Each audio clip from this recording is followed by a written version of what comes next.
Hey, what's going on, guys? It's Robert Kelly, a.k.a. The Dude, a.k.a. The King of Zoom.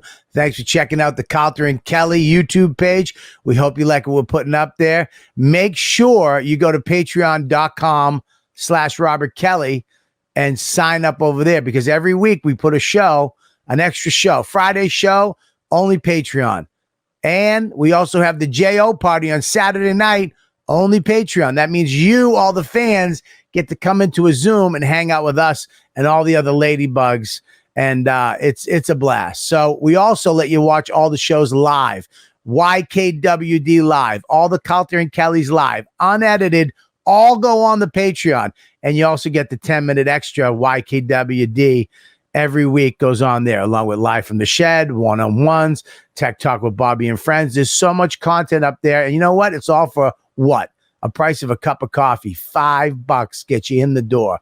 And you're going to love it. So make sure you go over there, patreon.com/Robert Kelly. And here's another little thing I want you to do. If you like this content we're putting up, subscribe and like. That's it. Just hit the little button, subscribe, so you know when we got a new show out, and then like it so we know you like what we're doing, okay? That's it. Patreon.com/Robert Kelly. Subscribe and like. Now, enjoy the show. They're number one best friends, almost 1,000 pounds of money. They're here to entertain you, not because Bobby needs the money. In this place you'll laugh right down from your belly. So get in here, you half a queer. It's time for Calta and Kelly. That's for you. And this is for you. Hello, ladybugs. Hello, Mush. Hello, my number one best friend. And hello, Big J. You beautiful pink motherfucker, you. How are we tonight? You stop it. Jesus Christ. Man. You really just, both of you guys are just peacocking tonight. Do you have to bleach it blonde in order to get it red? Yes, I do. Okay, so in the I had my whole head white at one point, because remember when Woodstock came back around, I was reporting for TV, so I thought it'd be cool if I did that to my hair. I have never felt such pain in my life. My whole head was burning because I have really dark hair, so they had to bleach everything, and the bleach just boiled my fucking scalp. I had scabs on my head for months. Oh, I hated that shit. I mean, obviously you're used to doing it, and times have changed. Yeah, I was gonna say that seems like. How would that happen? Did you just do it at home? No, I went to a beautician, and it was like 1995, right? Or 6 or something like that, maybe 98. And they had to bleach it all down. They had to take it down to white and then bleach it pink. So it was, or, whatever afterwards. It was painful. Maybe the things have changed. I remember the only time I've seen somebody freak out from that hair was the Malcolm X movie. When they put the relaxer in his hair, he had prison dye put in his hair. Conk, I think that's called a conk. Yeah, conk. It's like potato. It's like potato and lye or something. Oh God! By the way, I have to take this off. It's hurting my neck. Oh, I thought you were talking about your head. Oh shit! Yeah, congrats, dude. That's got to be exciting. Oh, thank you. I'm very excited. Fuck both ears. Well, it's got to be a weird feeling, Bob, because it really shows you completely that it was Tom Brady and not the team. Well, it doesn't do that completely, but yes, it hurts that we could have had another playoff. But you know what? I don't think he wouldn't have went to the Super Bowl this year. He might have went deep. I'm happy that he gets to another Super Bowl. Cements. Go fuck yourself. He's the GOAT, the best football player of all time, not quarterback player. And Montana can go suck his own pecker. Aikman can suck his own dick, and the rest of them can just blow each other because he is the GOAT. You know what I mean? I think my question for you would be, because I have like this all the time. I'm enjoying the Sixers so much this year in basketball because they're winning with like essentially their players they drafted are their 2 stars. They're like, not that they're hometown guys, but like they're just from their beginning of their career with the Sixers. There's something about that getting like an all-time grade in, like the Lakers winning the championship last year. Like it just seems so purchased. It's exactly. It's like, but it's not his legacy isn't in Tampa Bay. Does it still feel a little like not as fun as like the Warren Sapp years? It's definitely not as fun. It's funny you said that because I talked to Sapp today, and that is Sapp was the heart of that team. He was the voice of that team, the face of the team, and there isn't that guy on the team. That guy easily became Tom Brady right out of the gate. But I'm with what you're saying. It was that year that Warren Sapp was here. That draft class was all Sam Weich's draft class. That was Warren Sapp, Derek Brooks, all those great guys on that team that made that team. In this case, we had a good team. We drafted 3 different quarterbacks and they all sucked. And we just can't. This team just needed a quarterback. We went through Jameis Winston, who's going to have a good career, I think, in New Orleans, but he was not ready. And then I've even forgot the dude's name before that. And then we had Fitzpatrick in there for a little while as a fill-in, which we only know he's only going to go so far. So but he always has that one game, and that one game like 3 years ago was against the Eagles. Yeah. And fortunately for us, he had like 3 games in a row. We were like, holy shit, we got a quarterback. And then he did a typical Fitzpatrick and just sucked for the rest of the season. So look, they were like, hey, we tried drafting a quarterback. We couldn't. Now we have the opportunity to get not only a great one, but the greatest one of all time. How do you not do that? And he takes us right to the Super Bowl the first year. It's I think one of the best moves ever. Yeah. But the one thing with Brady is that when he's the underdog, when he's not supposed to win, like the last 2 games, that's when he just comes out. He just fucking finds a way and uses his resources, and just you can't ever count him out. And the fact when they say, "Oh, the Saints are going to kick their ass," and KC, and now they're saying KC's going to kick. I can't bet against him. I can't bet against him. I think he's gonna fucking wipe the floor with this young, beautiful quarterback in the fourth quarter. God, you cocksuckers are gonna come back, and he is beautiful, isn't he? A good-looking little young, good-looking guy. Oh, I would take Brady over Mahomes for looks. Yeah, I mean, if you're going for classic looks, but I mean, like where the world is today, this beautiful super race of half breeds. They're so gorgeous. Your kids would have a solid chance. And I mean, look, I would probably marry Brady, but I would fool around with Mahomes. I would just do things in Miami, hang out, go to Vegas. But I would definitely go home to Brady. Yeah, Brady's no fun. Bitch. No, his cheat day's a fucking banana. No, but I bet Mahomes gets down on some real junk. You know what I mean? Yeah. Like have a pizza while you're in bed together. You don't give a shit. Oh, fuck yeah. Yeah, eat some ice cream. He don't give a shit. He's got a young man's metabolism. Yeah, I mean, Brady, you're just what are you gonna do? You're gonna take a walk or a hike. You're going to go on vacation, but you're going to have fruit every morning and fucking salads in the afternoon. And he's going to, hey, let's go throw the ball. I thought we'd just stay in bed today. But I bet he suggests things like, why don't we both read in the same room together? Look at that. Yeah, Mahomes is a good looking fella. It's not even a good picture of either of them. No, and they still look good. Yeah, they really do. I was, it's funny, Warren Sapp, and he was on the TV show I was on for a couple episodes, or at least one, Z-Rock, in like 2008 or 9. And he gave me his number, and he was always telling me, is before I was on the road that much though, and he was always like, come to Tampa. He goes, we got the strip club hookup. And I bet that would have been just such a fun hang. By the time I got to Tampa, I texted him, and it was one of those like, you could tell he gave somebody his number, but he wasn't quite sure exactly. But I did give him the whole like, hey, it's Jay Oakerson. We did a TV show. It was this date. You played this character. I was this guy. Let me make you feel better. I've been friends with him for 25 years. I'll send him a text. Hey, dude, what are you doing Friday? And I won't hear back for an hour. And when I do, he just writes, huh? Like I dialed the wrong number. And then I'm like, forget it. And then the next day he's like, what's up, baby? Call me tomorrow. Let's hang out. I'm coming to town. Like he's bipolar. It's weird. I did that. There's nothing worse than meeting somebody famous and them going, hey, call me. And then you have that number. I did it with Chuck Zito. I love Chuck Zito. We've had so many little situations together. And then I saw him at the Bon Jovi concert when Gabby took me and Max. And I was like, hey, Chuck. And he's like, hey, what's up there? What's up there, Bubba? What's up there? And I was talking, remember me? Yeah. What's going on? All right. Yeah. All right there, Bubba. And then I go, hey, dude, I'd love to have you. And of course, me, because I suck. I was like, dude, I do this thing live from the shed. Bubba. All right, cool, Bubba. Yeah. I should have just picked up on the vibe. I wind up calling him like 3 days later. Hello. And he's mad at something. He's like, hello. And I'm like, hey, Chuck, it's Robert Kelly. Who?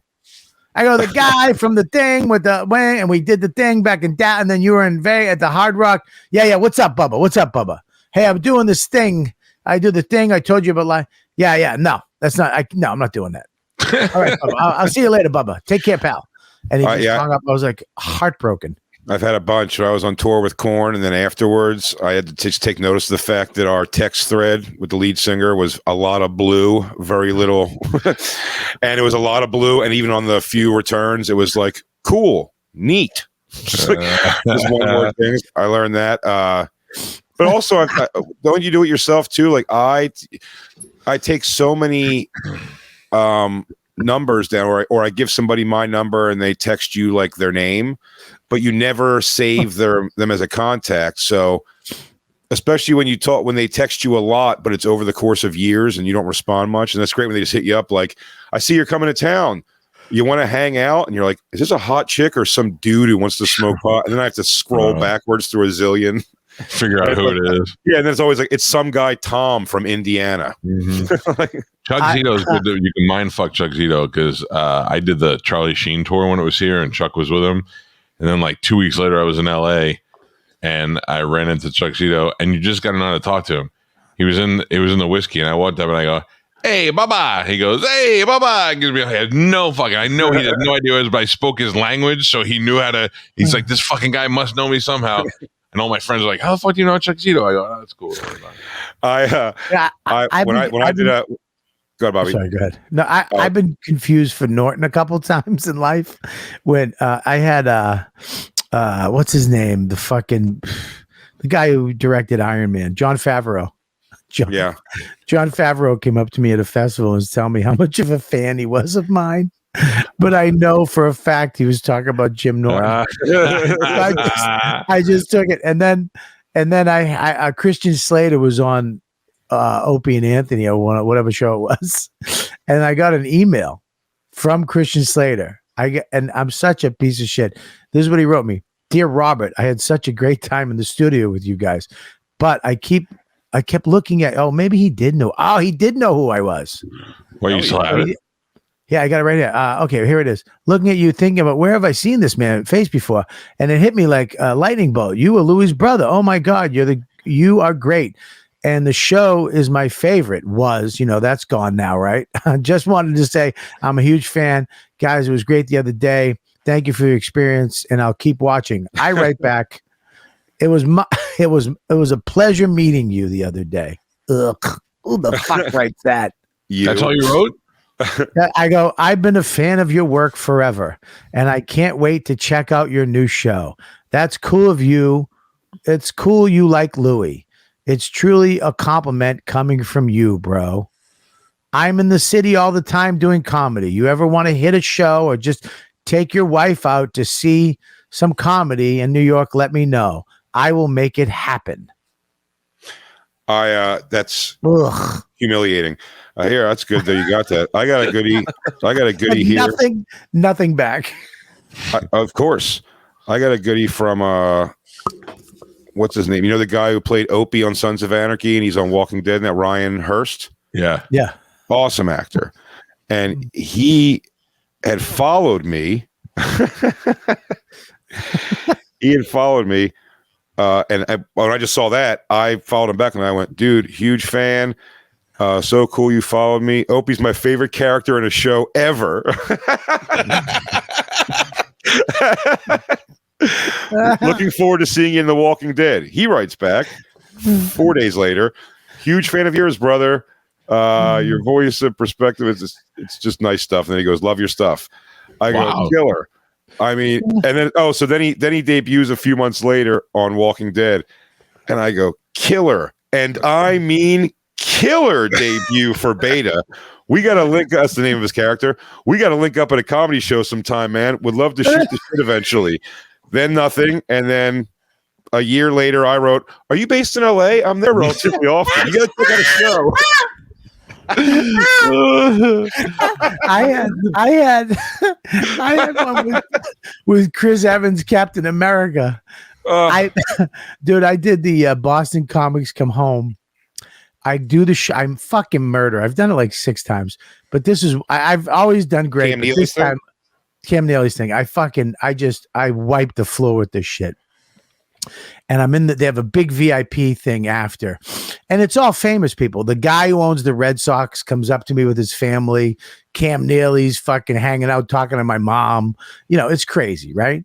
And I'm sitting there talking to this lady. She's like, "Oh my God, you were fucking hilarious. You're the fucking funniest. I love." And I'm just hitting it off with this lady, right? All of a sudden I look to the left, this guy with the beard's fucking laughing and blah, blah, blah. It's Chris Evans with a beard. That's his mom I'm talking to. I'm talking to his mom. So Chris is like, "Dude, you're so funny, dude. You're fucking the best." And I was like, "Dang, I love you too. I didn't even know it was you." Blah blah blah. Hands me his number. Call me, dude. Fucking gives me his number. I'm like, what the fuck? I leave that night. I go back to the bar at the hotel. Serpico's there with his family. Everybody's there. And I go, Chris Evans, should I text him? They're like, "Don't text him." I'm like, "Yeah, but he gave me his number. I'm a fucking grown man. He's a grown man. Why wouldn't I just want to text him? Hey, nice meeting you tonight. You know, blah, blah, blah." Like, do not wait a couple days. They gave me the fucking, you know. Right. And I'm like, fuck. And I was like, I can't. Ironically, you're getting ready to do the John Favreau move from Swingers. I wrote 5 times. I wrote "nice meeting." I forgot to put you. I hit send and I went, no.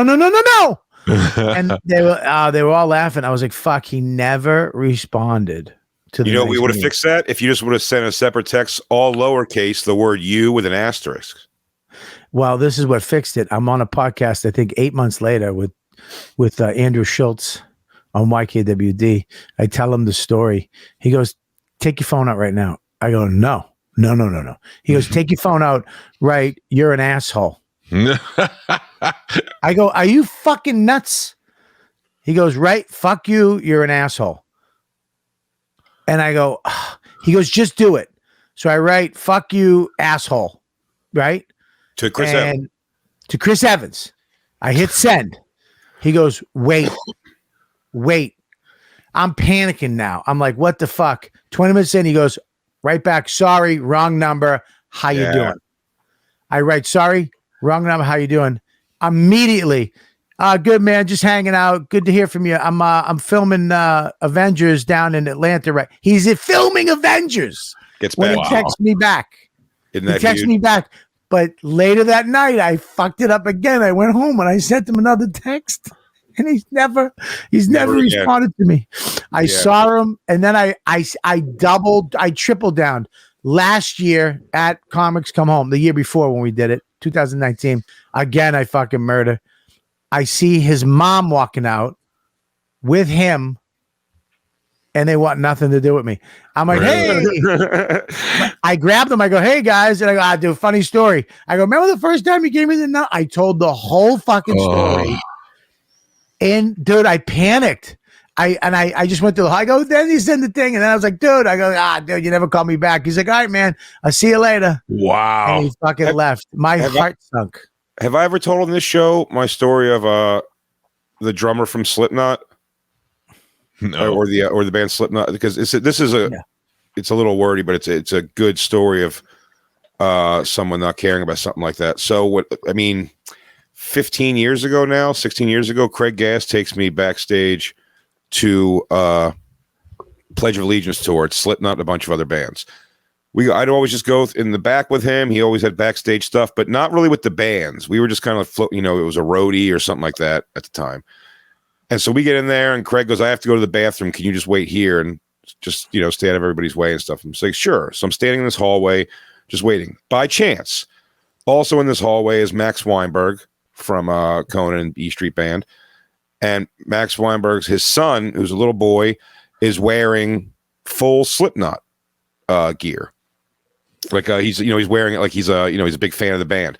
And the lead singer of Slipknot comes out. And he goes, "Max Weinberg, pleasure to meet you." And he's like, "Oh, this is nice to meet you too. This is my son. He's your biggest fan." The kid's wearing a mask, the whole thing. And they meet, and I just happened to be there for that moment.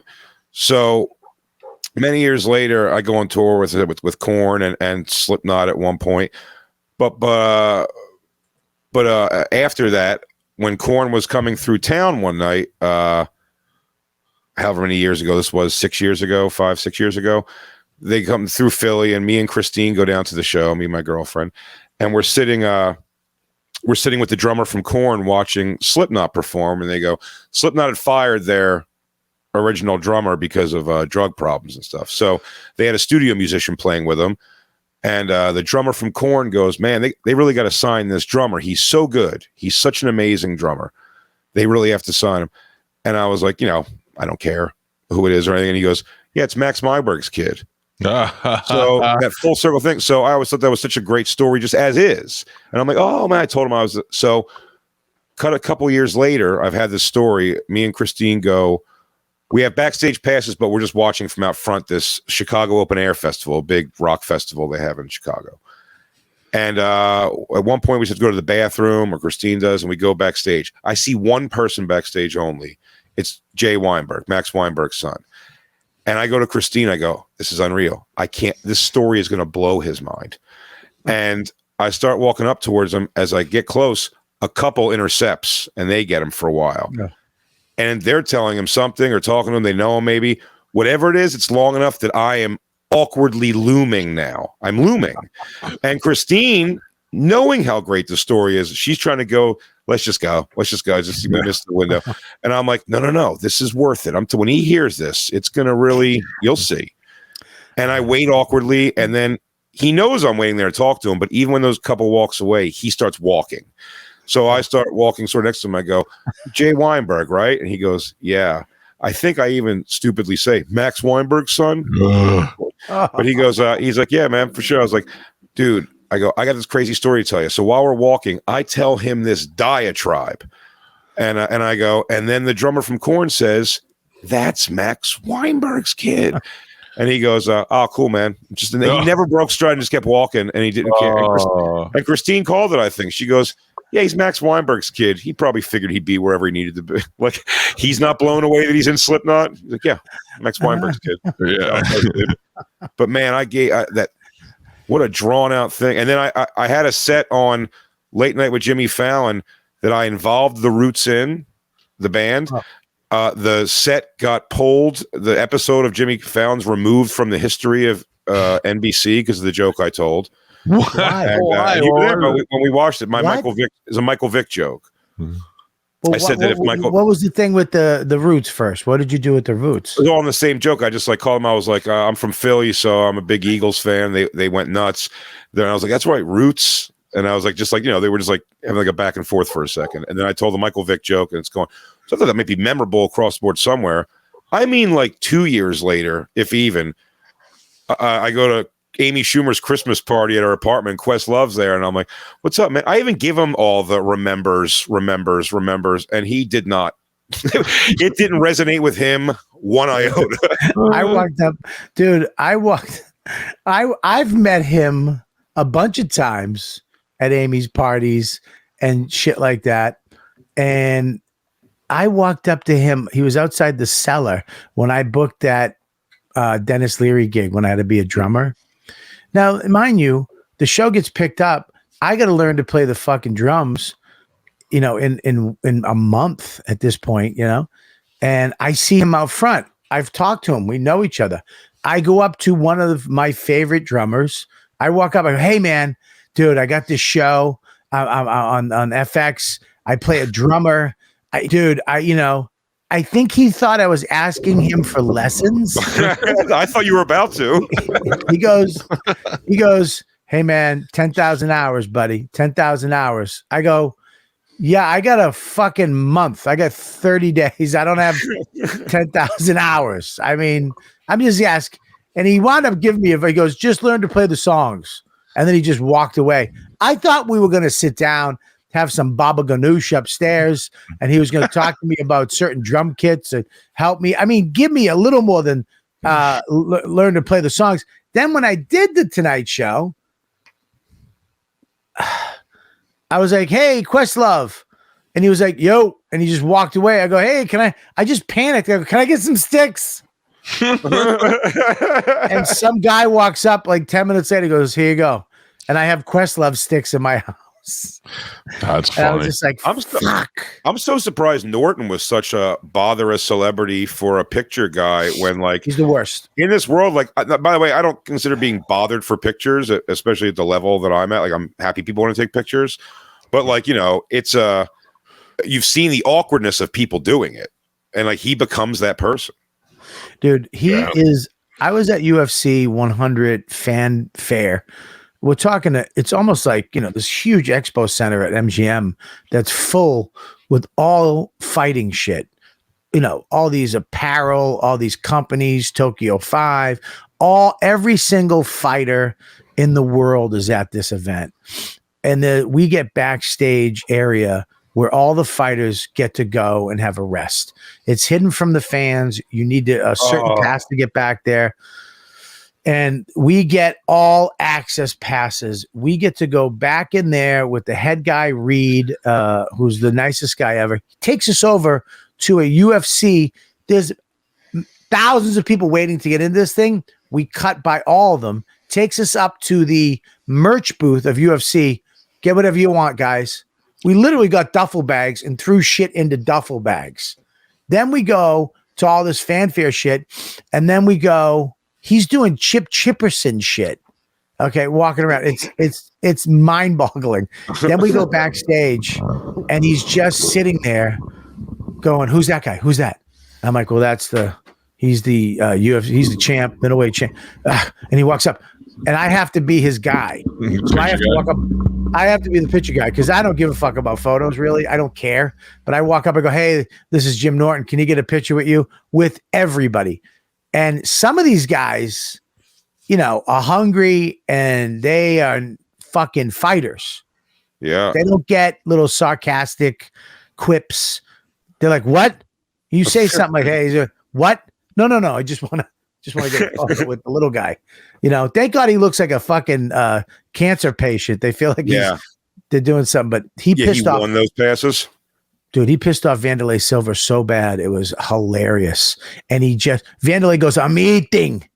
And he goes, okay. And he just stood over his shoulder behind him, waiting for him to finish his food. As soon as he put the last bite in, he walked up and he goes, can you sign these gloves? Son of a bitch, dude. That's crazy. You know, I went on tour with all those bands. Like, how come you don't have a bunch of pictures with the bands? I'm like, because I feel like they would always remember me as like a cunt. Even though it's not how I feel about people when they do that, I'm like, it's just a guy like you're trying to glom nonstop to be like, hey, look, we had lunch at the same table. And hey, look, you know, it feels so Mike's gone. It's just me and you. It's the Kelly and fucking Big J show. Let's do it. This is the test run. It's still almost 1,000 pounds of funny. We don't have to change the logo that much. Now. Yeah, I'm no good around famous people, dude. I'm just not good. I'm not good. And I should probably take more pictures than I have, just to, even for memories of some fun shit. But I mean, like, I don't know, man. Asking people for pictures is so. Again, if I'm in line for a thing, that's what it is. You know what I mean? Like, I said with fans of mine, like, I'm happy to take a zillion. Fuck, I feel bad when they seem awkward asking, but like, just the other side of it, I just feel like a hand job asking. I can't wait in line for anything like that. It's just not in me. I did it once. I did it for Marilyn Manson's book when I was younger. Shit out of me. Sorry. I thought there was Calta. I was like, what the fuck? No. Calta's power went out. He just texted us. Oh, really? Fuck me. Is he still alive? He's alive, but his power is dead. You sure he's not being robbed right now? He's having a shootout? Was that crazy noise? There was like a weird noise happening. That was his shit getting fucked up, probably. I don't know. Is yours not Ken from the chat fucking making things right? Just shooting it down. What are you drinking, Bobby? Oh, this is a bubbly baby. What? Oh, just like seltzer? Yeah.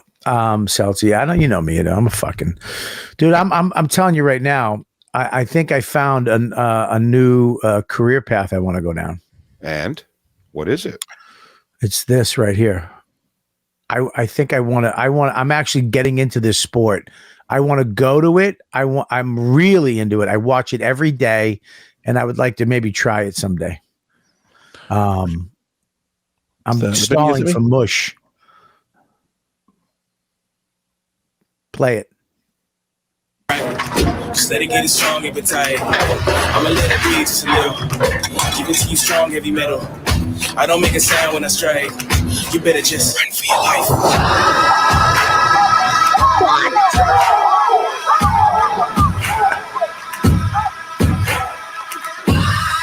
Look at this shit, dude. Boom! Run for your life. Look at that fucking monster. Thanks. That's it, buddy. Dude, I love that black athletes are going to come dominate rodeo. That was the last bastion. That was the last bastion. Yeah, dude. It was the last bastion of white athletics. What about your belt buckle story, Bobby? Oh yeah, I got a belt buckle from Bodacious. I thought it was worth $35,000. It wasn't. It's worth $125.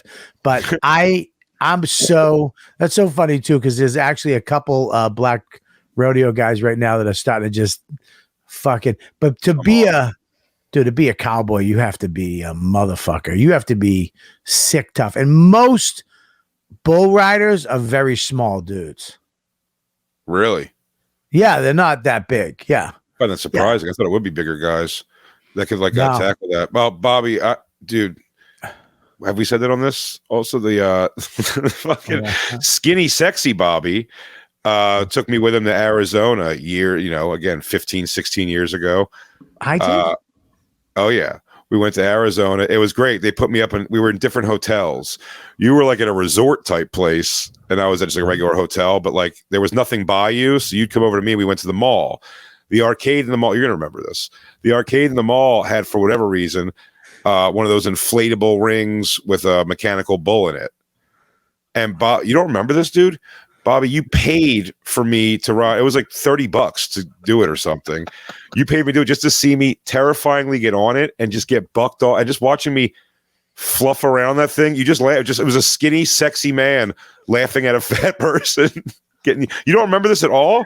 I don't, dude. I don't remember this. Yeah, we went down. I think also Doug Benson was on the show. It was me, you, and Doug Benson. Doug Benson was I do remember Doug Benson. Doug Benson was juicing me for fucking trash talking. He hated your audience.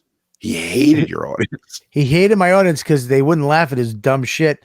And then he was juicing me for fucking. I hate when people do this. They were talking shit about the owner, what a piece of shit he was, right? Because he was kind of an asshole, he was a right? Or he was a cokehead. All right, whatever. But we start talking shit, and then all of a sudden, you find out that him and they're best friends. Still, you know what I mean? Dude, be a comic, bro. It's like, dude, you just broke the code, dude. We were just trashing this fucking side queer for a good 48 minutes at a Bickford's. And then I find out you guys are best friends. They're like palsy wowsy. He's staying at his house. Like, you know what, dude? I'm talking shit. I'm the same kind of cunt because this is so funny. I went the first year, I think, that me and that Robbie Prawl ran the festival. He booked me and Patrice on the Nasty Show in Montreal. Yeah. And Patrice was coming up like, I did the 2-week run. Patrice was only doing the festival, like the big part of the run. Yeah. So I was there all week, and the day before Patrice is supposed to get there, Tom Irera goes, "Hey," he goes, "Patrice is coming tomorrow, right?" To Robbie. He's saying it's to Robbie, but I'm in the room. It's just me, him, and Robbie in the room, in the green room there. And he's like, "Patrice coming tomorrow." Right? He goes, "Yeah." He goes, "Don't put me after him. I don't want to go after him." And I was like, "Ooh, that's kind of like a cool, like a veteran comic like that, like being like afraid." And he goes, "Why not?" He goes, "Because I fucking hate the guy." And I know all that stuff that goes back. Bobby Slayton too. A lot of that stuff went back to Tough Crowd because he would just dominate on Tough Crowd and not show them like the elder statesman respect. Well, he trashed Bobby Slayton on the Nasty Show. Oh yeah, that's why Patrice said Bobby Slayton's the only millionaire who still does coke with rolled up ones. He goes, that was the only ones I remember. But he also, dude. And we went on Bennington together, me and Bobby Slayton, years later, and he kind of like was still shitty about Patrice, and he got hammered. He like almost apologized for it. He obviously was shitty to me and apologized for it. But anyway, when Dom Herrera says, yeah, because I don't fucking like the guy. So Patrice gets in the next day, and I call Patrice, and I go, dude, what's going on with you and Dom Herrera? And he goes, why? I go, because the guy, they was like, I don't want to go after him because I fucking hate the guy. I was like, why would you have an issue like that with Dom Herrera? He's like, oh, just tough crowd. He tells me it's a tough crowd stuff. Those old fucks get angry about it. And then he goes, and then I was like, yeah. So I didn't think I had to say, hey, Patrice, because Patrice did it so like, who cares? Stupid shit. Doesn't matter anyway. Right. And he's like, yeah, but he immediately told. So I guess Dom Herrera, because that night, Dom Herrera comes over to me and he goes, hey, but it's almost sarcastic where he's going like, hey, Jay, sorry, I didn't know that you and Patrice were such close friends, you know? I was like, oh, yeah, why? I know what he's talking about. He goes, well, you know, he heard that I said I fucking didn't like him, so he asked me back. I was like, that's crazy, really? And it's like, it's not Robbie. It's not, you know, it's like obvious to me. And he just goes, well, I figured that you heard that it bothered you because you're his friend, so you said something. I went, no, I didn't. I just committed to a lie. I just never broke out of the lie. I just continued to say, no, I didn't do that. You're wrong. You're a fucking asshole. Oh, there he is. What's up, dude? You all right? Sorry, we had a power surge and everything went down. Man, that's because nobody's supposed to live on that fucking marshland. So, but, you know, I don't think I could possibly find it, but I've got a good. I have a good. This might be in Facebook messages. I don't know, but like, that I sent a stoned love letter to Andrew Dice Clay years ago. I could top that while you're looking for that. What do you got? I hand wrote a love letter to Richie Sambora. I'm very excited to hear that, but I wanted you guys to have the good news that I do, in fact, have this. Oh, good. And it's from 2013. All right, Calta, do you have it? No, I don't ever want to think about that again. I brought it to his house and gave it to his mother to give to him. Oh my Lord! Oh. Yeah, and then years later, got to tell him about it on the air while I was interviewing him. It'd be funny if he pulled it out of his wallet. I mean, he goes, carried this with me every single day. Yeah, he was like, "You're the fucking guy." You know the song "Wanted, Dead or Alive"? Remember, look at these lyrics right here. Remember when you wrote this, "Wanted, Dead or Alive"?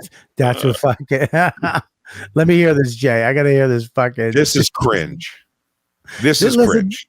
Can I just stop everybody right now? This is why comics, people who are funny, are the best, because no other entertainer in the world, except for funny people, would ever. This would all be buried and never be revealed ever. Do you understand that? Oh, yeah, absolutely. The whole show has been why we're all just fucking insecure, jackass pieces of shit with no self-esteem. Please read this letter. Thank you. Stone, 2013, making barely enough money to get by. This is how I just come out of the gate, starting it at 4:21 a.m. All right. You should never write anything at 4:21 a.m., by the way. Sure as shit should not. Yeah. Pens and iPads, computers, phones should all shut down at 2:36. By the way, we're currently still, it tells me here, not friends on Facebook. So I start. We should be working together, ... Ask Norton, Artie, Eleanor, and to tell about me. Dice Man cometh changed comedy for me. It's why I want to shoot my Comedy Central hour at the TLA. We met briefly in New York City once at a comedy club, and I wish this message didn't sound so much like I'm a really shitty young new comic, because I'm not. Just a longtime fan and fellow comic. It was so pull-putty and lame that I'm sure this never happens. He doesn't handle his own social media at this point. I get a message back that says, this is Dice's assistant. It seems like you're a really big fan, and I felt bad having you think this was going right to Dice. He only checks his posts on his fan page, so like his page, and you can see what he himself is posting. Thanks. And then a link to join his other one. Wow. Did you join it? Probably. Oh my God, what a dildo. I listen to me. You want to hear something? This is how queer I am. By the way, I'm wrong because May 3rd. I'm so sorry. May 3rd, which was like the next day at 6:33 p.m. I must have clicked that link and then also copy and pasted the exact same message right to Dice Clay, to which there was no response. Didn't get enough the first time. I needed somebody to stop me, man. Do you know who did it to me one time? Norton did it to me. Really? So I'm on terrestrial radio in Tampa, and I work for CBS, and I'm getting fired. And they keep telling me I'm not getting fired, but I know that Friday is my last day. So I spend the last 5 days just doing anything I can to annoy them. I had people bring goats in the studio one day. I knew I was going to go out. So Opie and Anthony had just burned them. So I called Opie and Anthony and put them on the air live on CBS. It was the first time they'd been on a CBS station since they left. Right. And talked to them for an hour. And it was the first time they ever heard of me. And it was my first time calling into them. I just knew that they were that would send fucking chills up the CBS chain. So we talked for like an hour and we really hit it off. I was one of the rare terrestrial people that they liked. So a week later, I'm up in New York for a job interview. And my girl at the time was like, want to do all the touristy things. So we're eating at Planet Hollywood in Times Square. And I look down and I'm like, hey, Jim Norton's at the Comedy Cellar. We should go over there. I know them. I was just on that show. We race over there. And I go, Jim's upstairs, so I gotta go, and I'm like at my fattest, so I have to huff and puff up the stairs. And Jim's up there watching TV, just staring at the TV. I go, hey, Jim, and he goes, yeah. And I go, hey, I'm Cowhead from Tampa, and he goes, I was on the radio with you and Opie and Anthony the other week, and he goes, oh yeah, Tampa. He goes, yeah. He goes, those guys really liked you a lot. I go, yeah. He goes, all right, see ya, and he walked away. You're like, this is the beginning of our hang. I was like, Here, all right. So listen, I like that knife guy, right? I've been following. I get obsessed with things. I got obsessed with this knife maker in England. He makes a bushcraft knife by hand that you can't get. You just can't get. There's a line. You have to go. Like when he puts a knife up, it goes on his website. Usually at like 4 a.m. London time, whatever the fuck. And you have to be the first one to email him. The email goes up when the knife goes up, and then it gets taken down when somebody emails. So I was going to Aruba, I believe last year. I just checked because I check every morning. It's up. I see the email. I send the email, right? Hang on one second. I send the email. Okay. I get in. I go, hello, my name is Robert, and I would like to buy this knife. I am from New York. I am 49 years old. Did you have to put a bio on? I always comment on your Instagram. I hope you. I hope I gave you the info you need. I've been waiting 2 years for one of your knives. Thank you. I'm just waiting to hear back from the first person. If he fails, I will contact you, Sandy. I wrote, okay, I'm jumping on a plane to Aruba in 3 hours, but I do want this knife. Thank you. And then I wrote, just to let you know, I was very excited to wait so long and finally see the email came on your site. Then, oh my God, this is wordy. And then for you to email me back, I don't even know if it's you responding, but I'm going to say it is. Thanks. And then I put that. I sucked a bag of fucking dicks. Nothing. This is from a knife maker. Why didn't you write? Why didn't you write? P.S. My dad didn't love me, and my stepdad was abusive. Yeah. What's the interest you have in knives, Bobby? I remember you and Voss were talking about them too, just because you go camping so much. Well, I have I got into there it is right there, Jack Lore. Shit. That knife right there, these knives are a certain type of knife, a woodlawn knife for bushcrafting. It does certain stuff. It's the way they make it, but these guys make it. I like shit made by hand. I don't like factory made things. But do you like it for the do you like the aesthetics of it, like having it up or owning it, or do you have something you want to do with it?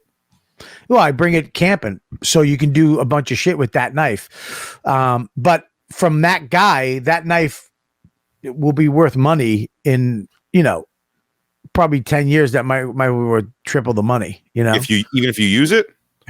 Oh yeah. Well, you got to take care of it. But you use that knife, it will never fail you. It will always. The only it's knife handmade. I mean, this guy. only knife- It's like owning a samurai sword. You know, samurai swords are fucking nuts. How they make them. My next thing is I want a real samurai sword because Dude. I know if you how get in they the make full, them. if you get in the full like big huge flippy pants with the big cummerbund, dude, that'd be great. That is good. Good call, Melissa. Learn how to forge, Bobby. Get into forging. He did. I did. Did you buy an anvil? Do you have an anvil in your man cave? Oh, where's my forge? Well, this knife right here. This is a knife from a Martin, and it's a Finland knife. This is like a bushcrafting type of knife too. This knife is a very nice knife that I got at a yard sale. I'm always surprised how much I've wanted but never purchased the old Rambo survival knife. Oh, I have one. What everybody wanted when you were a kid. I have And one big fucking obnoxious knife. Yep. The compass on the bottom, and there's matches inside. And you know how many times I've been tempted to sew my own arm open? Oh my god, that would have been the absolute best. That would have been the best.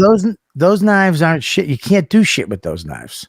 Like that knife. I tie it to a stick and I jump out and kill a hog. Yeah. Dude, Did you even watch it? You could also tie some rags around it and make it a torch. Torch. See, he knows. Did you even watch the movie, Bobby? Dude, apparently you can dominate an entire fleet of police with simply that. If you fall with that knife on your hip, it's gonna go right through your fucking quadricep. Yeah, for sure. Yeah, I watched First Blood the other night. It was on HBO. You forget that fucking movie. Those cops. So there was like a small police force, and the rest of them were volunteer policemen, like weekend warriors. He sprays at them with the M60, and they all hit the ground. Like he goes, "Go in there, go and get him." And he goes, "Listen, I ain't going in there." He goes, "I got to be back at the factory this weekend. I'm a part timer." Yeah. One of them's like, Jeanette's already busted my chops that I came here today. And they fire a rocket launcher at him. Yeah, that movie. You know what's funny? Howard Stern had Sylvester Stallone on years ago, and he said that originally the movie First Blood was like his first few cuts of it were awful and it wouldn't have done as well as it did. What made it a great movie was, he said, they cut like 90% of Rambo's lines because his character was written much more, he said, as like protester. Like a Schwarzenegger, like little puns, like what do you do? I let him go. You know what I mean?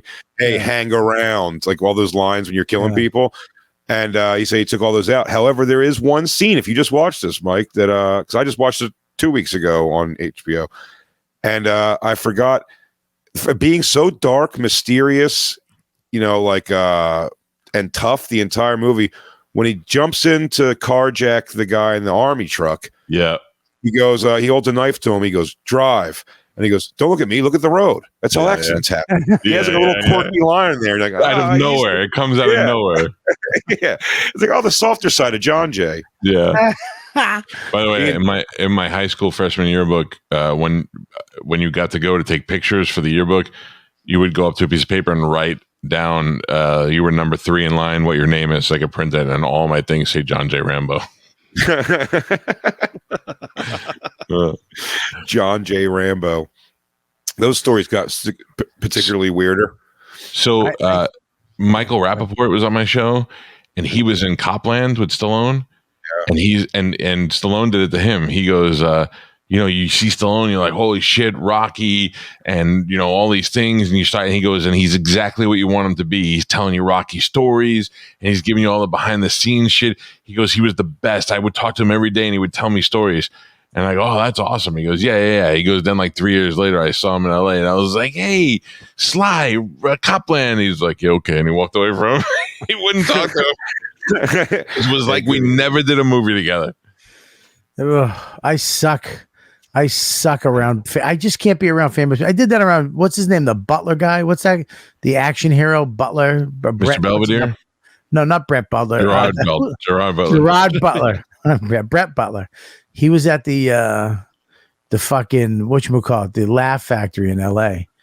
And he came in, and this is after 300, right? So I'm like, fucking, I'm Spot. I mean, I'm excited to see this guy. And he walks in and Dane is on stage and he's like, hey, I guess he came to see Dane. That was a Dane's peak too, right? And he's like, hey, where's Dane? I go, oh, you're going to go. And I don't know why I did this. I went, oh, you're going to go see Dane. You want to go watch Dane? I don't know why I did that. He goes, oh, let's go see Dane. And then he just looked at me and he goes, okay, is he in here? And I was like, yeah, he's right through there. Go watch Dane. I don't know why. I thought he took off him and Dane. I was just by myself at Greenblatt's. Fucking idiot.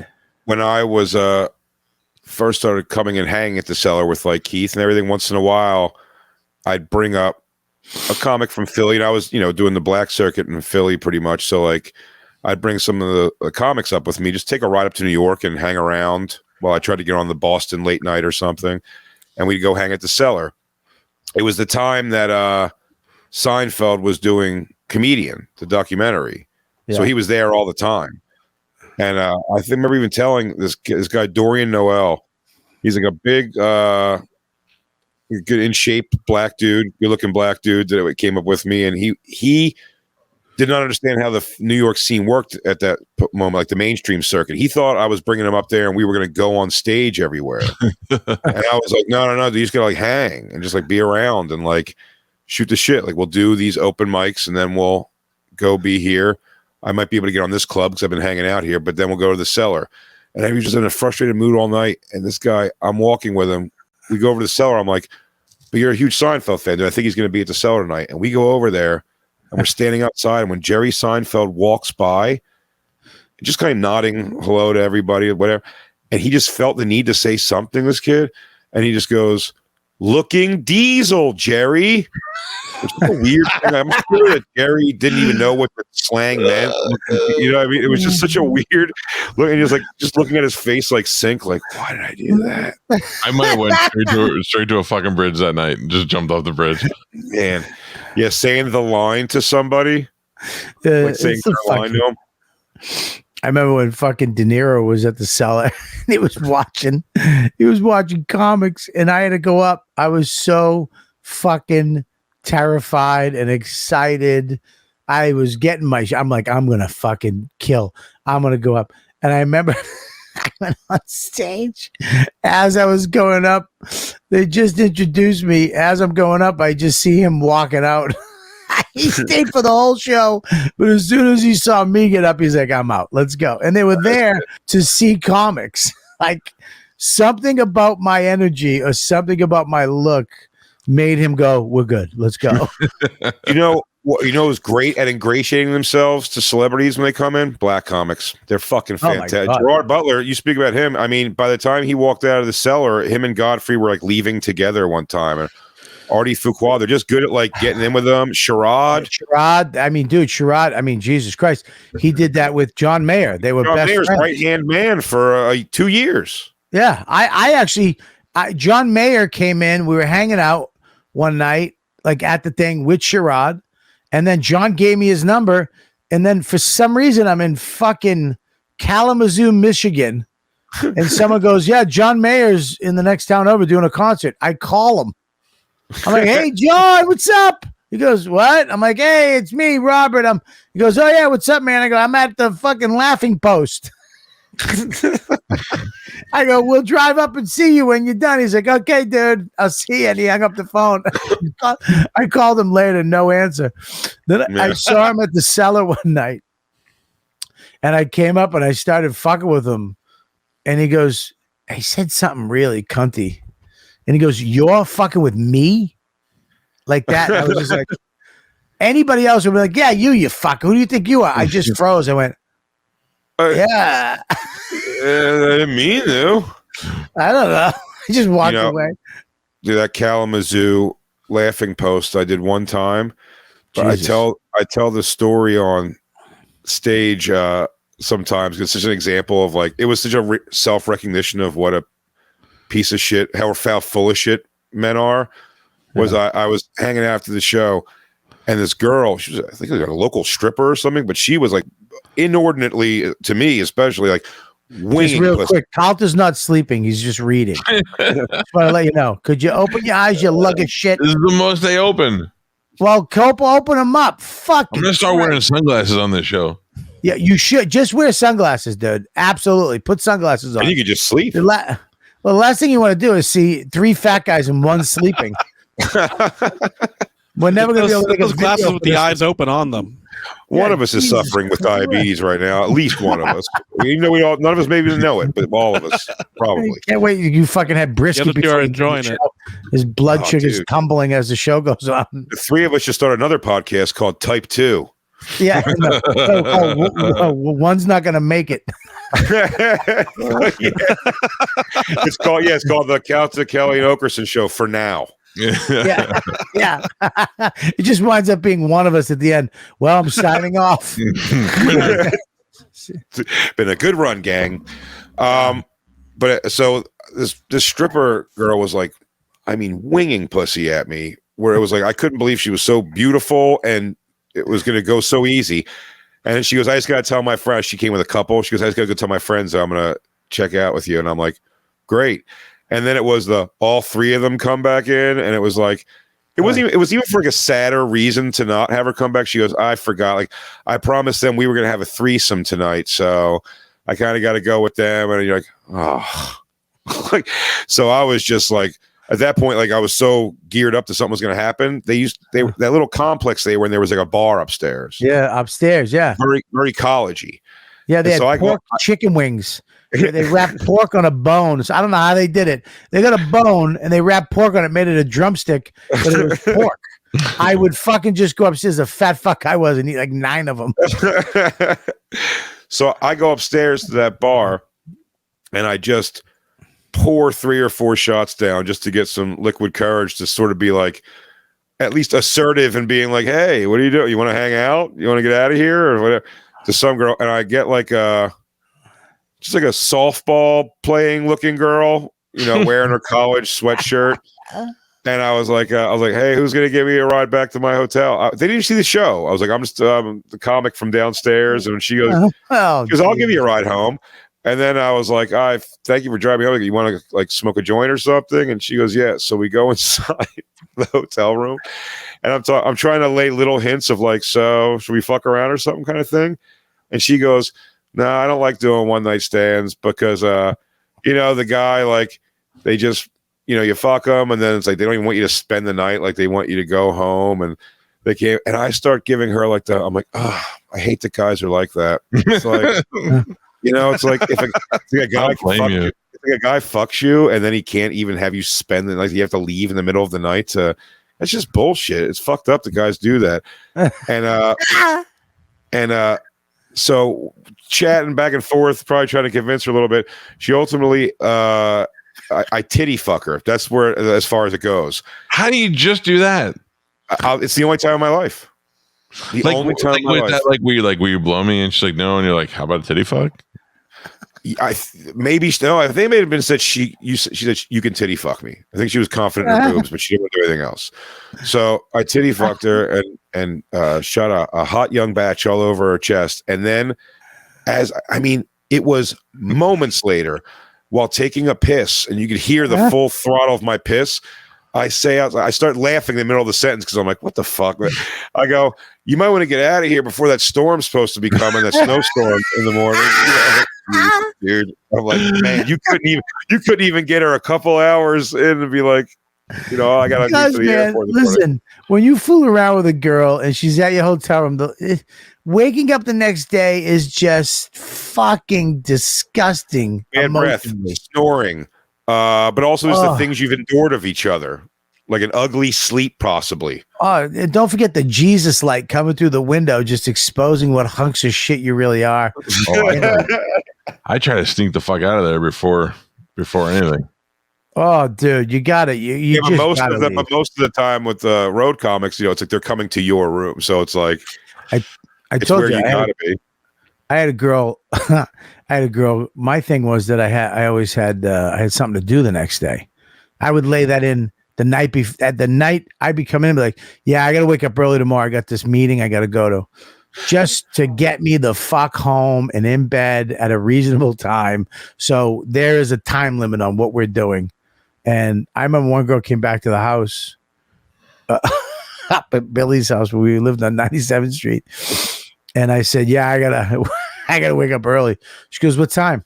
I go, I gotta get up at 6. She goes, oh, okay, me too.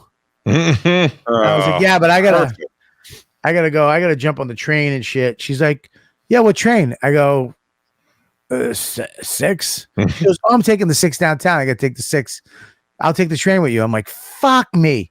So I had to wake up, get on the train with this fucking asshole, go all the way down to Wall Street, or wherever the fucking 6 went, and then get off, wait for this chick to take off, get back on the other side, and go all the way back up to bed. What a sham. My question was going to be more, you had to get ready in the morning too, right? You got the whole thing. I had to get up. I had to put my clothes. Yeah. Are you a guy that wouldn't care about taking a shit in an apartment while a girl you just fucked was there? That would also be my thing. My other big thing would be about having to stay over is like, I wake up in the morning and shit. Like, it's going to be a nightmare for me. All right. I got one that's even worse than that. So I had a threesome in Manhattan one time. And I mean that we went from not Scores. What was the new Scores that everybody was going to? Rick's Cabaret. Rick's, yeah. And then after Rick's, we went back to the hotel with these 2 girls, and we ended up having a threesome, and it was great. And I had to go do Opie and Anthony in the morning, and it's like 4:00 in the morning, and I got to be there at like 6:30, and I have to take a shower. And I have to take a shower, and my hotel room is really small, but it's one of those boutique hotel rooms. So the shower wall is a glass wall.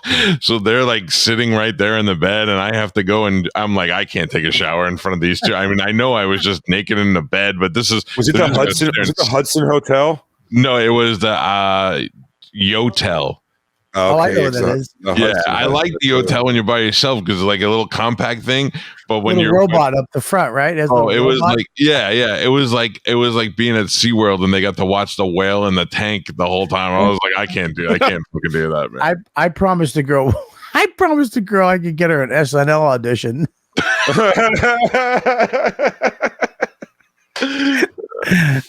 I was up in Monterey.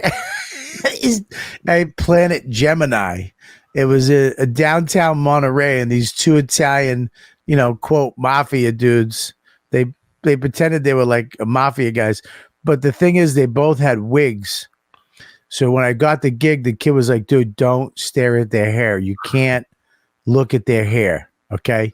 So when they're talking to you, look in their eyes or look down. Don't look at their hair." So I showed up. They had wigs, but they had wigs from the 80s.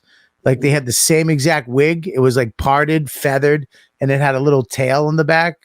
So first thing I did was I'm just staring at their hair. And then I did these. Darren, the Darren Carter, the party starter, was opening for me. A fucking nightmare. Because he went out and beatboxed and fucking show. He got the crowd fucking smoking. And then there's me party going starter. Up.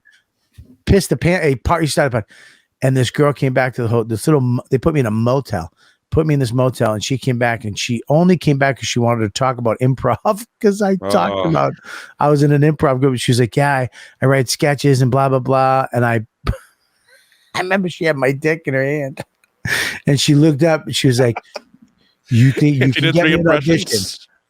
I go, "I know Jay Moore. Yeah, he's with my same management. I mean, I don't know if I can get you on the show, but I can probably hook up a connection." She went, "Okay."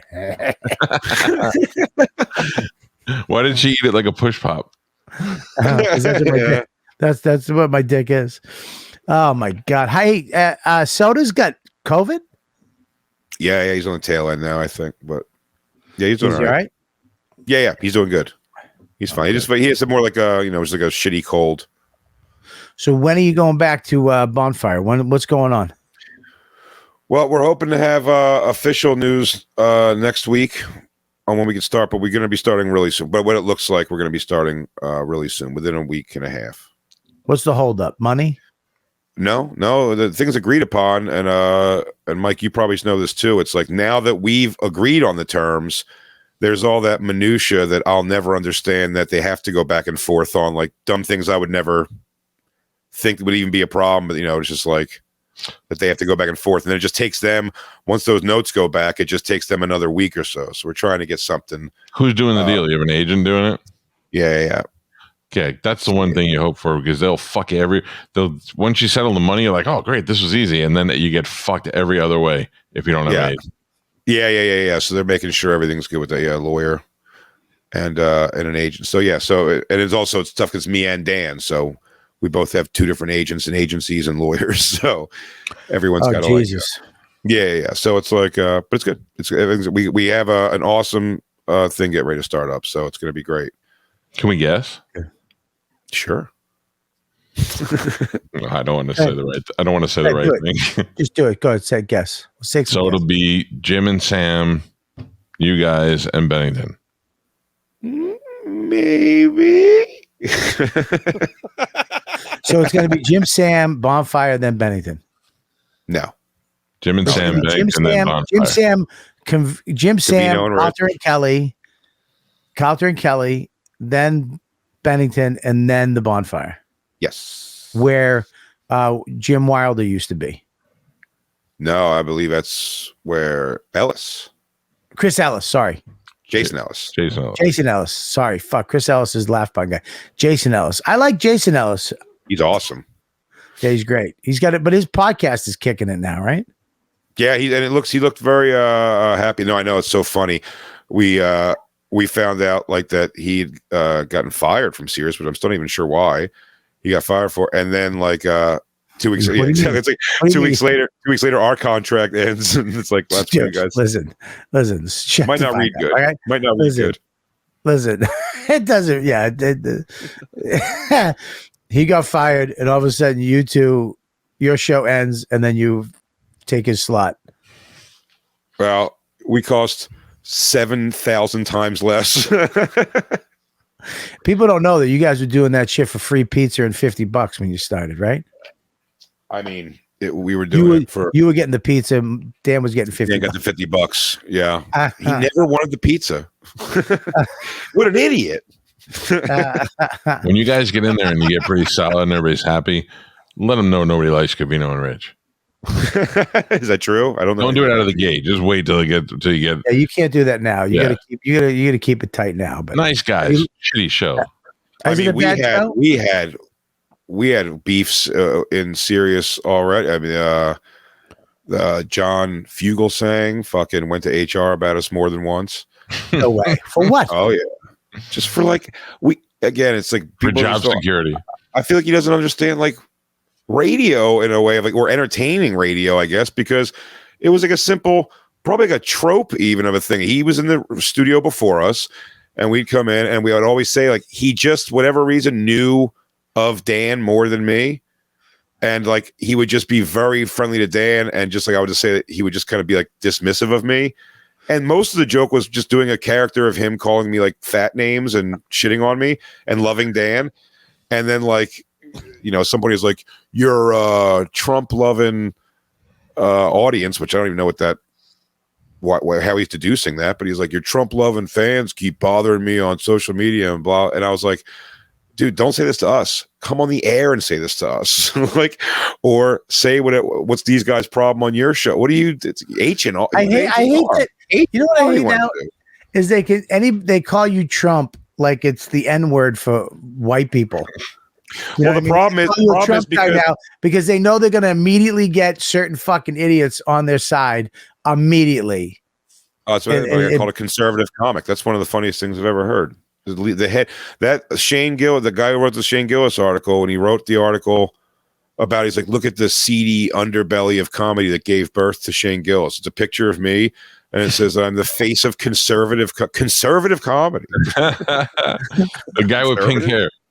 Yeah, and it's just because but like when the people say that, I hate like having to defend it, because they'll be like, you're Trump loving fans. I'm like, are you sure it's just them? Like it's those one? Because like I'm sure I have Trump loving. I'm certain of it, but it's like I'm certain I have fans who hate. It's who cares? It's not. I'm not. My comedy's not based off any of that shit. Oh my god, so lame assholes. Well, dude, congratulations. I'm glad you guys, are. Yeah, still moving along. Yeah, Very we're coming fun back show. real soon. We gotta go do another comedy camp where we do the bonfire. Oh hell That was yeah, fun. that was so fun. That was so fun until fucking. That was when Dan was wound up the second day because of Yeah. fucking Mush's snoring. Yeah, it literally to him.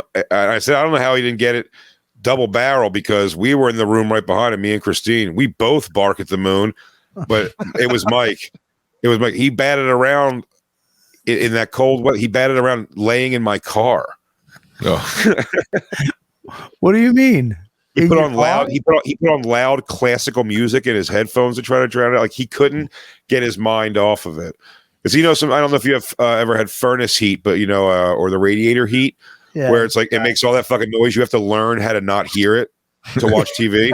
He couldn't learn to unhear Mike. It was the only thing he could focus on. I've never seen Dan Soda mad in my life. In my life, have I ever seen Dan Soda mad? He was so fucking angry at Mush. He just did not. It's like being mad at a crying baby on a plane.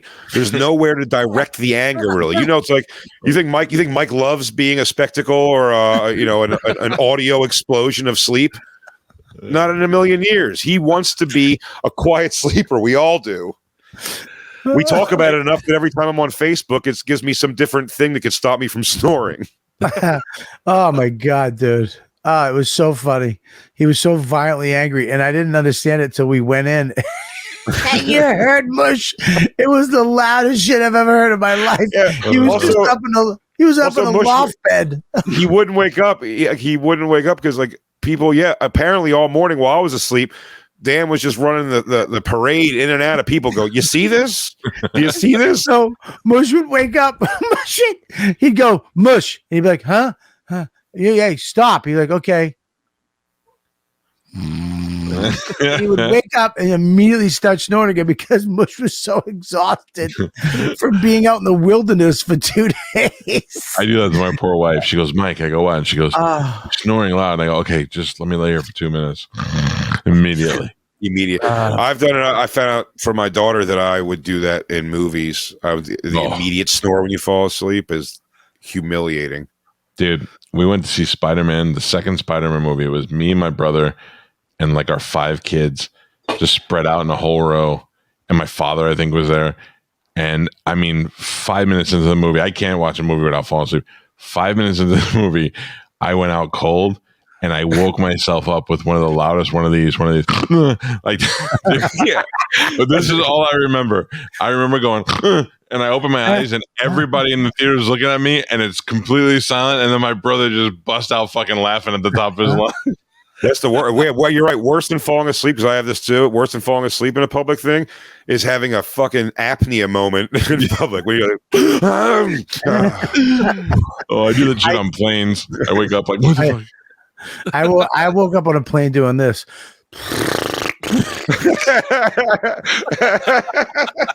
Because my nose shut down, so I was just going. I didn't bring you a sugar Next to cube. me was literally. I looked at the girl. She was like this. I try to sleep on every plane I've ever been on, and with that said, knowing that there's not even a slight shot that anyone on the flight crew will think I'm cool. Like, you know what I mean?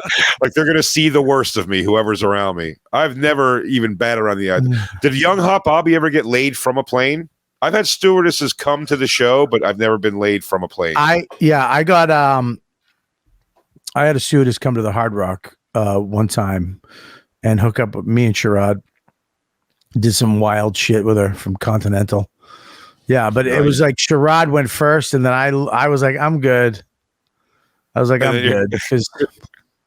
Yeah, Sherrod. But then you were like, yeah, man.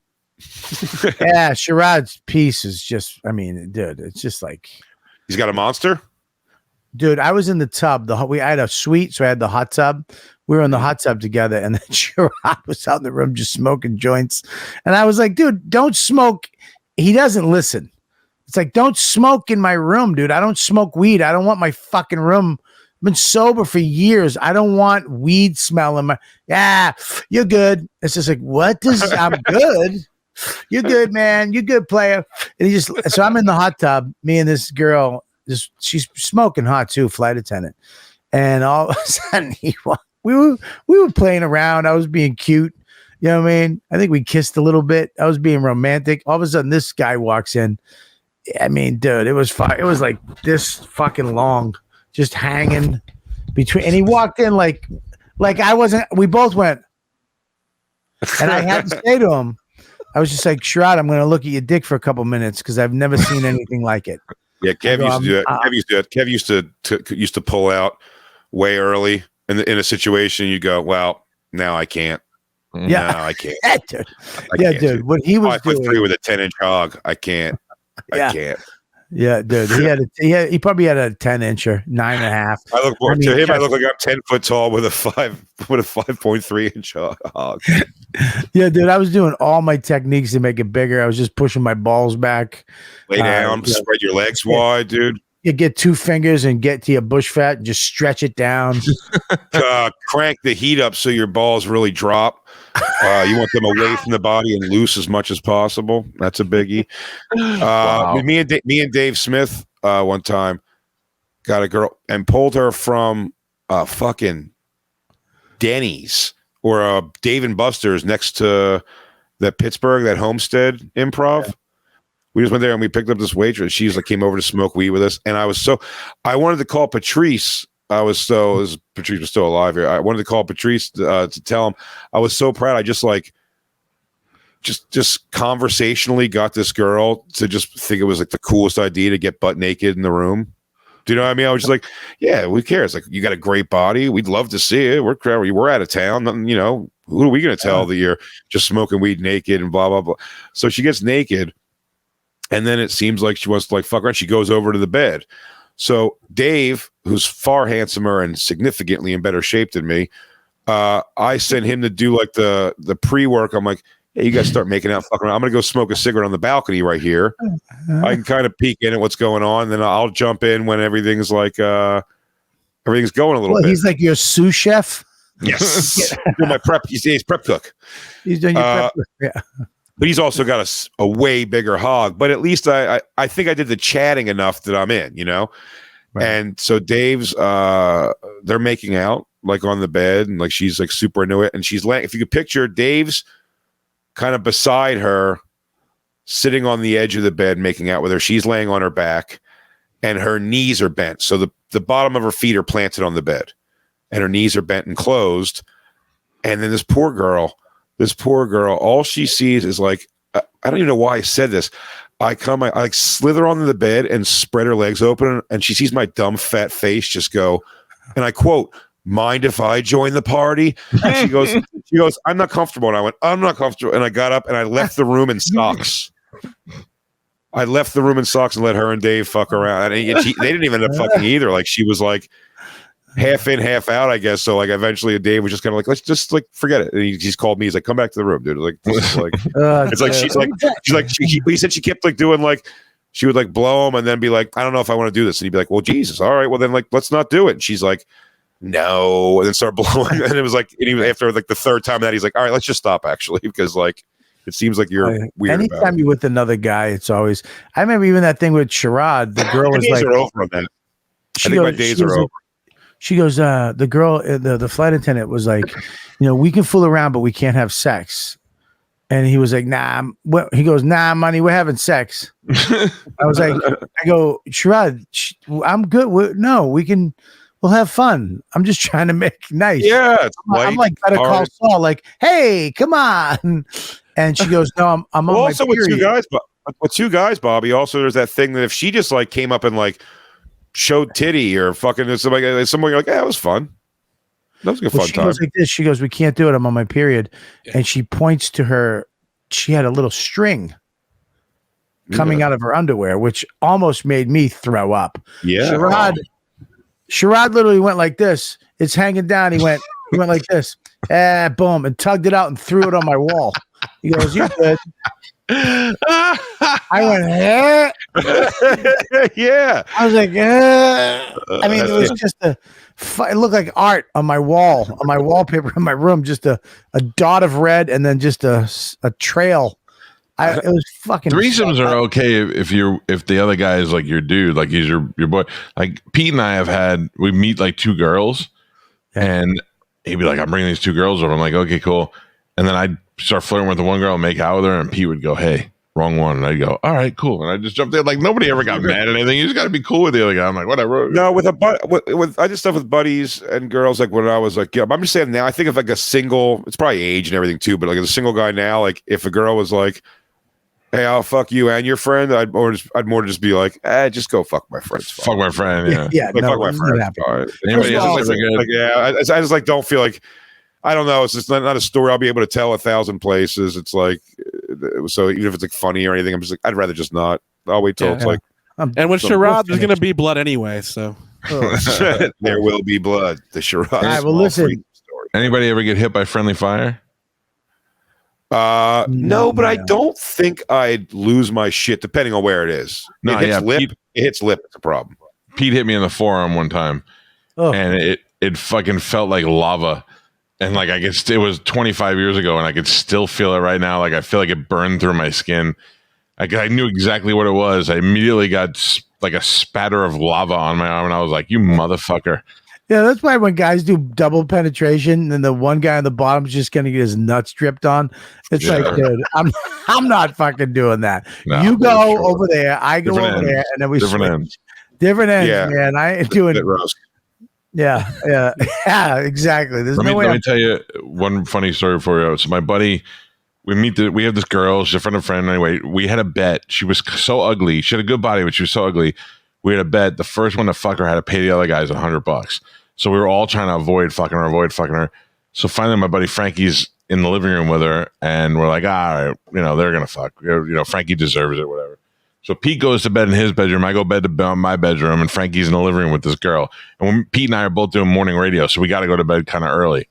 So like 11 o'clock, I wake up to pee, and I still hear Frankie talking on the bed. I'm like, is he not closing this deal already with the ugly girl?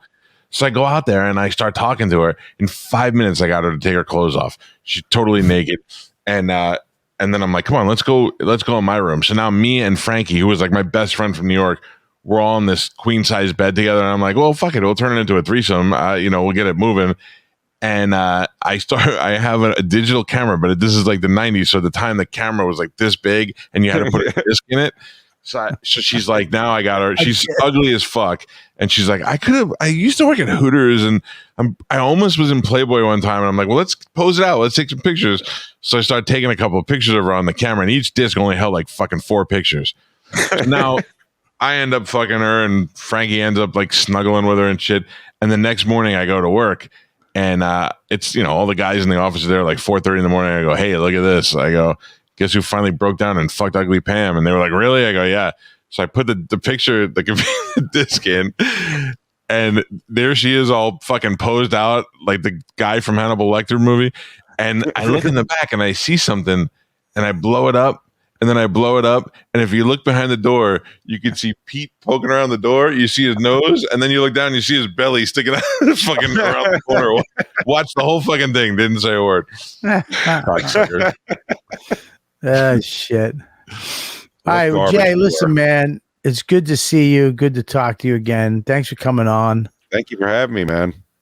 I love you, buddy. That was an hour and a half. Wow. Yeah, dude. That flew by just yapping. Hell yeah. So I'm going to become a bull rider. I apologize for making you ride a bull. I don't remember that. I electrocuted Mush too when I first met him at a mall. I put those electric massage things. Oh yeah. I put like 2 pairs on them. I go, what happens if you turn them all the way up? And I literally had him all in his neck, on his arm, everywhere. And I hit on all high, and Mush just went, I was like, you all right? He's like, I'm all right. Mush, do you have that poster? Yeah, we got a caricature of ourselves doing that afterwards. Oh, and I still have it, so they're rushed. Oh God, dude. I think Mush might be I think Mush might be featuring for me in San Antonio soon. Yes. Yes. March. Yeah, there you go. Cutie. They're probably going to have to ask you because everyone's asking for that week. So you'll probably have to tell them. But you're a wanted commodity, Big J. So you're gonna hook Mush up. Yeah, absolutely. There you go. You got just send that video to the owner. You fucking weirdo. Did you see? He just snuck that in, dude. You're probably gonna have to request because there's a lot of people. Jay, here's the number. Give him a ring. You know, it would be hilarious if you didn't. And you That would be hilarious. Let us show up. Horse shit off. Mike, good luck on Sunday, buddy. It's got to be exciting. It's very exciting. I can't wait. I mean, everybody. I think I'll be in Tampa soon too. Good. Oh, good. Can't wait. Ladybugs, everybody watching on YouTube, go to patreon.com/Robert Kelly. You can watch this live, unedited, and be in the chat with all the other Ladybugs. Bing, right there. And also Friday's show. Tomorrow, we have Shuli from the Howard Stern Show. Used to be on the Howard Stern Show, by the way. Yep. No longer on the Howard Stern Show. Will be on tomorrow's show, which is patreon.com/Robert Kelly only. And of course, the Jerk Up Party on Saturday night where we hang out with all the fans, the Ladybugs, which is awesome. Jay, you should join us one night if you're around at 11 o'clock on a Saturday. We open the Zoom up for all the fans, come in and hang out and shoot the shit and bust balls and tell stories. A bunch of lovely people. Shane came on for a little bit this last Saturday. Oh, that's great. And then there we go. What else? We got, of course, the YouTube page where you're watching this, and subscribe, like, and comment, and also do all that shit with our social media. Calta and Kelly, we got Big Jay Oakerson. The Bonfire is coming back. Of course, Legion of Skanks. And what else? Did you have another one too? SDR show. I do with Ralph. Yeah, same one. Also on Gas Digital. Yep. SDR show. Yep. And then we also do Six and Jump. Me, Ari Shafir, and Soder watching episodes 21 Jump Street. You're doing a lot of staying busy. Staying busy, baby. And I love you so much, kid. And love you too, man. Thank you guys. And Mike Calta in the morning, every morning on the Bone. He is the fucking greatest morning show going right now. I have to do another Florida show tomorrow. What? So we'll see you guys tomorrow. Whoa. What are you doing tomorrow? 7 o'clock. Huh? I don't like this. What Florida show are you doing tomorrow? I got to do a show tomorrow. I'm wanted. By whom? Paul Castrovano. You should learn how to say his name first. What'd I say? It's Paul Castronovo. I mean, that's what I said. Castronovo. You said Castrovano. I'm sorry, Castronovo. I'm tired. Yeah, I got to put an end to that. Yeah, Castronovo. I love him. He's my favorite. I know, but I can't have that. I can't be sharing you in the state. You're not. What do you mean sharing me? I'm going on his show tomorrow. He's a friend of mine. All right.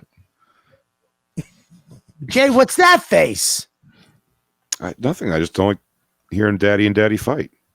All right, I'm just sad.